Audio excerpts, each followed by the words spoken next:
Duterte sa isang interview sa kanya na siya ay kasama dun sa ICC list po ng mga may kaso doon kagaya ng kanyang ama.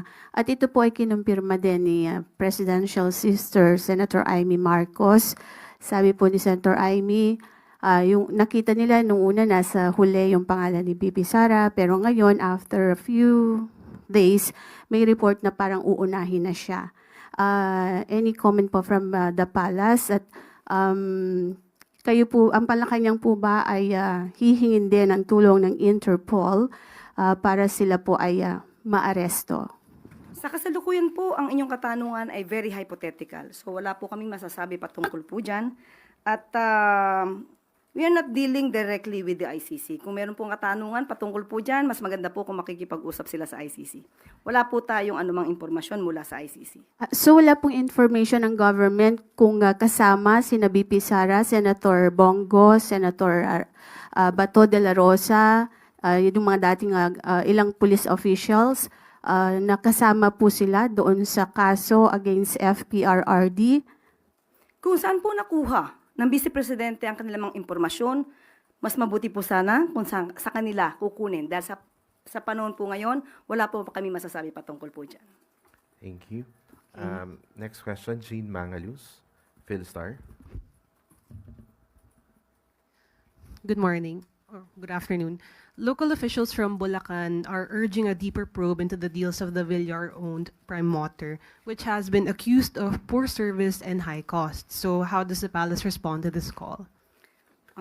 Unang-una po, sinabi po natin na ang kakulangan sa serbisyo ay walang puwang sa administrasyon ni Pangulong Marcos Jr. Ang pangangailangan po ng tao sa malinis na tubig, sapat na supply ng tubig, ay dapat lang po nararapat at hindi pa negosyo lamang, kundi ito ay dapat na kinakalinga ang pangangailangan ng taong bayan. Mag-uutos po ang Pangulo para mag-imbestigahan po ito. Follow up, considering that one of the administration's bet, Representative Villar, is directly linked to Prime Water, are we still confident in the service that she could provide if she's elected as a senator? Confidence on how she will perform? Well, it depends on how she will perform. If we will have distrust on her, well, we have to give it to her. But he should prove that she could perform as a leader. With this issue regarding Prime Waters, if there's a need for them to resolve the issues raised by the consumers, I think we should immediately make an immediate action on that. Ma'am, last question, medyo off topic, but while I have your attention, does the palace have a comment on the recent Taiwan report that says the Philippines allegedly started military engagements with Taiwan? Does the Philippine government categorically confirm or deny that we have military ties with Taiwan? We will just defer the question to the National Defense. Next question, Ana Badjo, GMA News Online.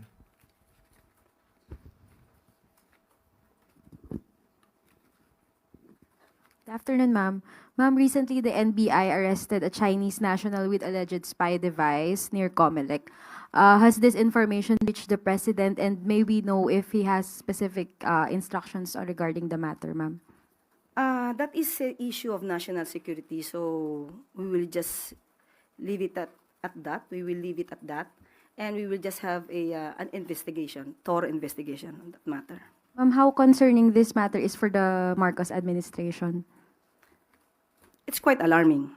It's quite alarming, and that's there is still the president has distrust on the intelligence agents that made the operation.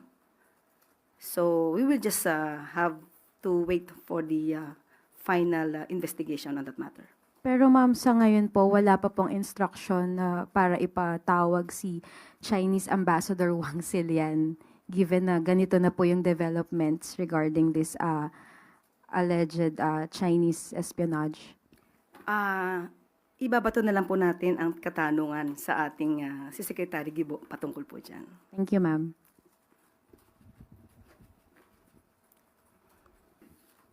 Yusek, patungkol ito sa libreng sakay sa LRT, MRT at LRT 1 and 2, MRT 3.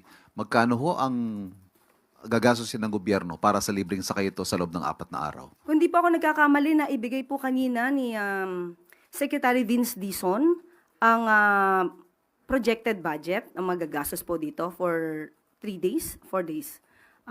From April 30 to May 3, opo, 4 days. At hindi po ito kukulangin at talagang popondohan po ito. May pondo pong sapat. Opo, magkano po, Yusek, if I may ask? Nasa aking cellphone po, alam ko po na report na po yata kanina ni Secretary Vince Dizon. Kaya lang po ito po ay nasa aking, naibigay po sa akin kanina ni Secretary Vince Dizon ang, bibigay ko po sa inyo Anyway, maya-maya. yeah. After ko makita po sa aking cellphone na Sige, ibigay ma'am. po niya yung kanyang. Opo.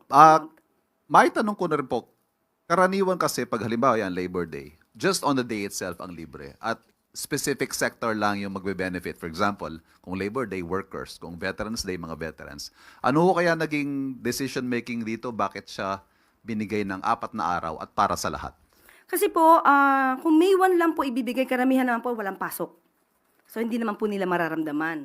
Yung benepisyo matatanggap po nila. At sabi nga po ng ating Pangulo, ito po ay pagpabigay-pugay na rin po sa ating mga workers. So, bigyan po natin kahit konting kaginhawahan at para maibsa naman yung konting hirap sa pamamasahe dahil malaki din po itong gastusin para sa mga manggagawa. At ito pong benepisyo ito ay binibigay ilang araw bagong eleksyon at sunod-sunod din po yung mga surveys on approval and trust ratings.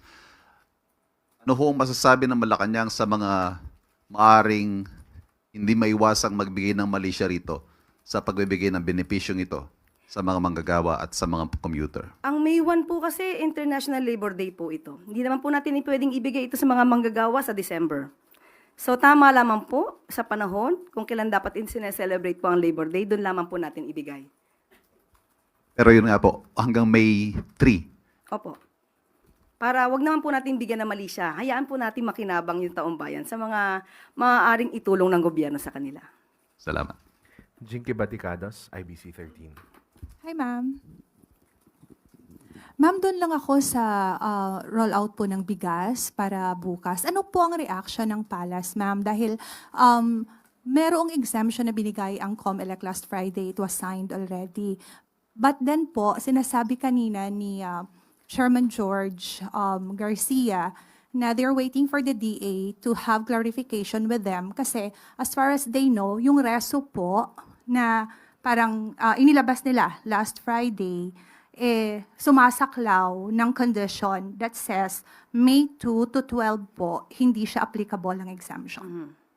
Okay, sabi nga po sa atin ni DA Secretary Kiko Laurel, nag-apply po sila ng exemption, nabigyan naman po sila. So ang hinihintay, sa buong kadiwa po ito, exempted po. So ang hinihintay na lamang po natin ay ang patungkol po sa LGU.